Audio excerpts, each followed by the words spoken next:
안녕하세요, 팬더입니다. 이번 영상은 사이버펑크의 원조 맛집 공각기동대입니다. 먼저 이 작품은 번역이 엉망이었는데요. 이 영상을 끝까지 보신다면 여러분도 번역 오류 없이 제대로 이해하실 수 있으실 겁니다. 저는 일본 애니메이션이나 미국 영화를 볼 때마다 오역 때문에 마음 편히 영화를 보지 못해서 늘 고통받고 있습니다. 블레이드 러너와 인셉션은 오역 때문에 어려웠듯이 공각기동대가 어려웠던 가장 큰 이유는 번역입니다. 원작자인 시로 마사무네는 고스트 인 더 쉘로 제목을 붙이고 싶어 했는데 담당 편집자가 공각기동대라고 해야 책이 많이 팔릴 것 같다고 해서 공각기동대가 제목이 되었고 고스트 인 더 쉘은 부제가 되었습니다. 공각기동대에서 공각은 공격형 장갑 외골각의 줄임말입니다. 원작 만화책에 이 후치쿠마가 공각이고 이 공각에 탑승하여 싸워서 공각기동대라는 이름이 붙은 것입니다.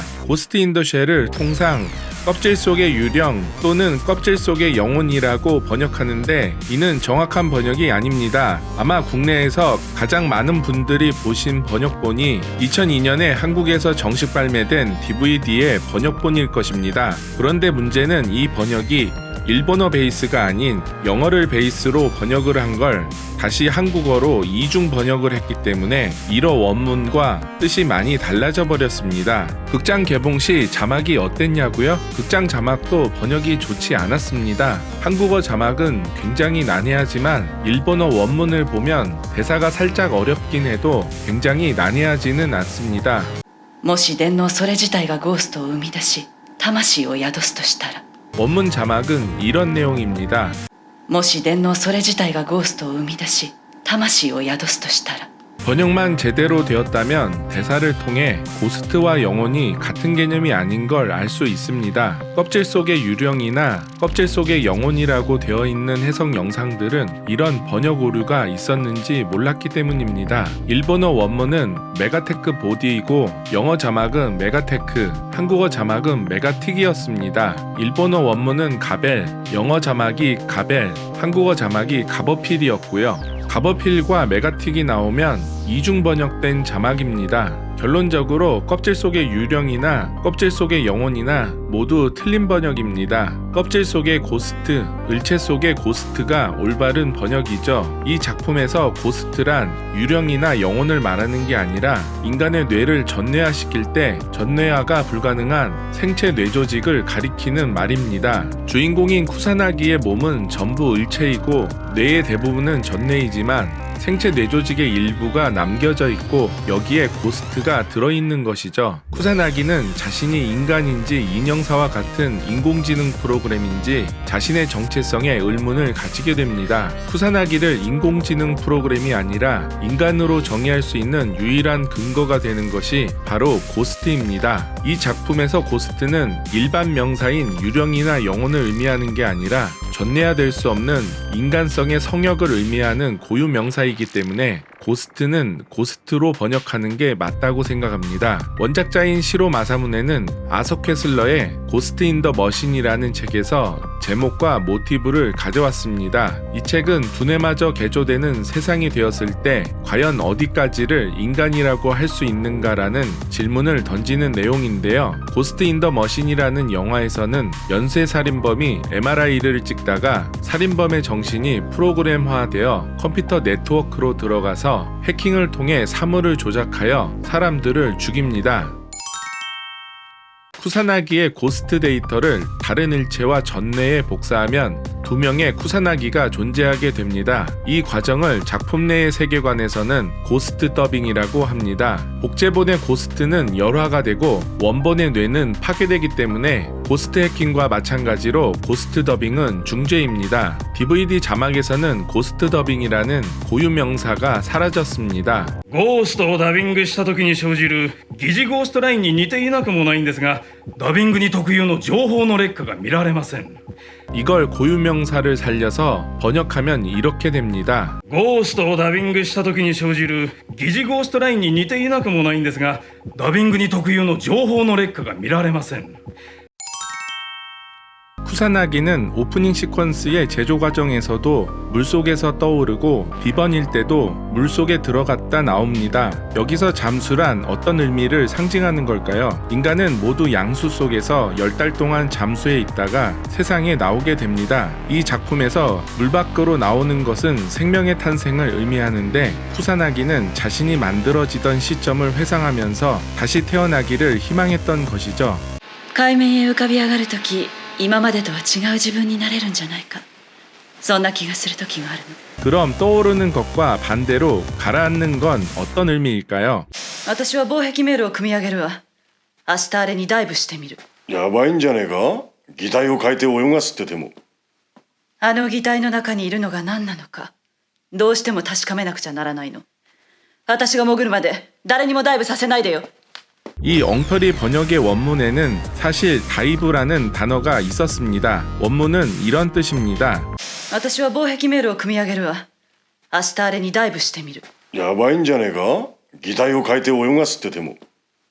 あの擬態の中にいるのが何なのかどうしても確かめなくちゃならないの私が潜るまで誰にもダイブさせないでよ 인셉션 영상에서 설명드렸듯이 물박은 의식 세계이고 물속은 잠재의식과 무의식의 세계입니다. 이 작품에서 다이브를 한다는 것은 단순히 인형사를 고스트 해킹한다는 표면적 의미 외에도 인형사의 잠재의식과 무의식 속에 들어가 본다는 상징적인 의미도 있는 것이죠. 푸사나기는 자신이 정말 인간인지 의심을 하고 있습니다. 인형사의 일체의 다이브에서 정말 고스트가 존재하는지 자신은 인형사와 다른 인간으로서의 정체성을 가지고 있는지 인형사를 통해서 확인해 보고 싶었던 것이죠. 매트릭스에서도 현실 세계에서 매트릭스의 세계로 다이브해서 들어갑니다. 이렇게 다이브의 의미가 모두 사라진 이유는 엉터리 번역 때문이었습니다. 이 방송은 보시는 스폰서의 제공으로 보내드립니다.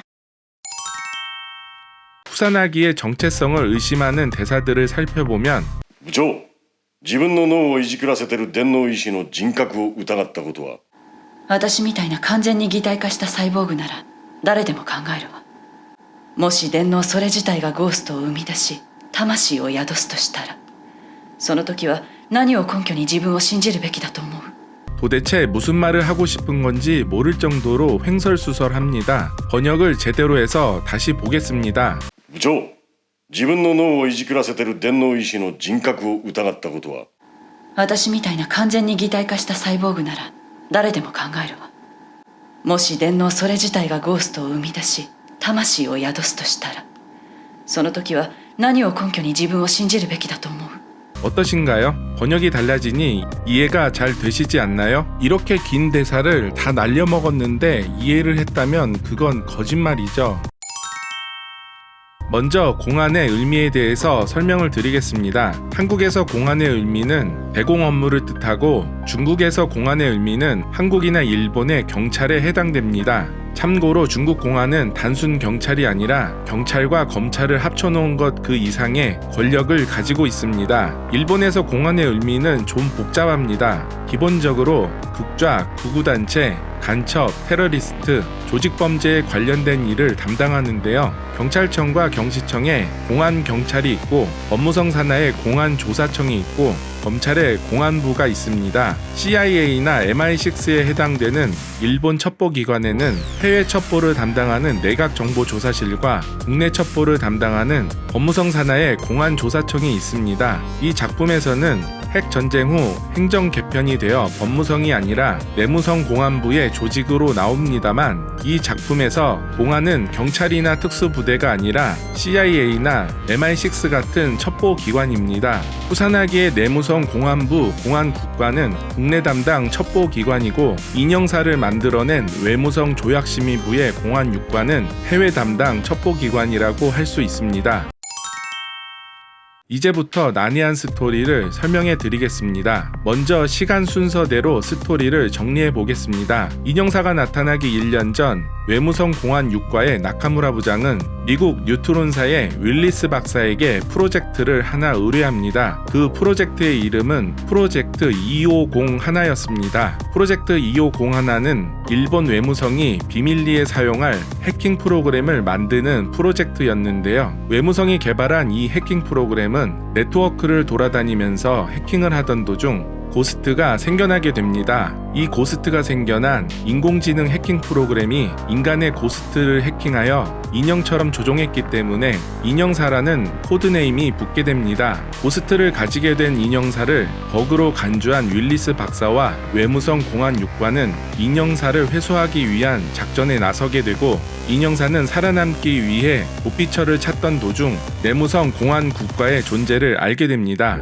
일본 외무성이 타국의 외교 정보를 수집하기 위해 해킹 프로그램을 만들었다는 사실이 알려지면 안 되겠죠? 인형사가 세상에 알려지는 것을 막아야 합니다. 그 와중에 프로젝트 2501의 메인 프로그래머인 다이타 미즈보가 일본 내 가벨 공화국의 대사관을 찾아가 망명을 신청합니다. 외무성 입장에서 인형사는 네트워크로 도망치고 개발자는 가벨 공화국으로 도망치려고 하는 두 가지 사건이 벌어진 것이죠. 외무성이 친 사고를 수습하기 위해 사건의 내막은 모른 채 내무성의 공안 국가가 투입됩니다. 인형사의 프로그래머인 다이타 미즈보가 망명 신청을 하는 장소에 후사나기가 나타나 가벨 공화국의 외교관을 암살해서 결국 프로그래머의 망명을 막아냅니다. 인형사는 네트워크 속에서 공안 국가와 쿠사나기의 존재를 알게 됩니다. 인형사는 인간으로서의 정체성에 의심을 가지고 있는 쿠사나기와 자신의 처지가 비슷하다고 생각해서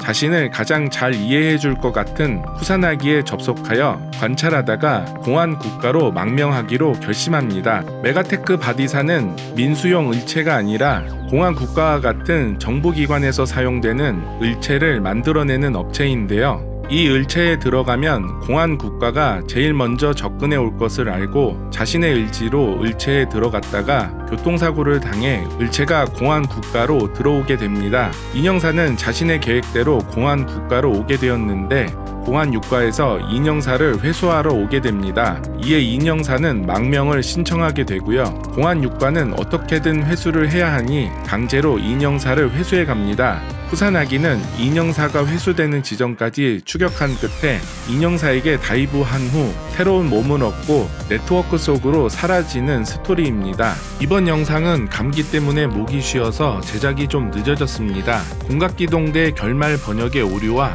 결말 해석은 2부에서 계속해서 설명해 드리겠습니다. 에반게리온 신극장판은 국내 동시 개봉이 어려울 것으로 보이지만 일본에서 먼저 보실 분들을 고려해서 공각기동대 2부 해설 이후 에반게리온 최종편의 오프닝 시퀀스와 최종편 예상에 대해 설명을 드릴 예정입니다. 계좌 후원해 주신 분들입니다. 감사합니다.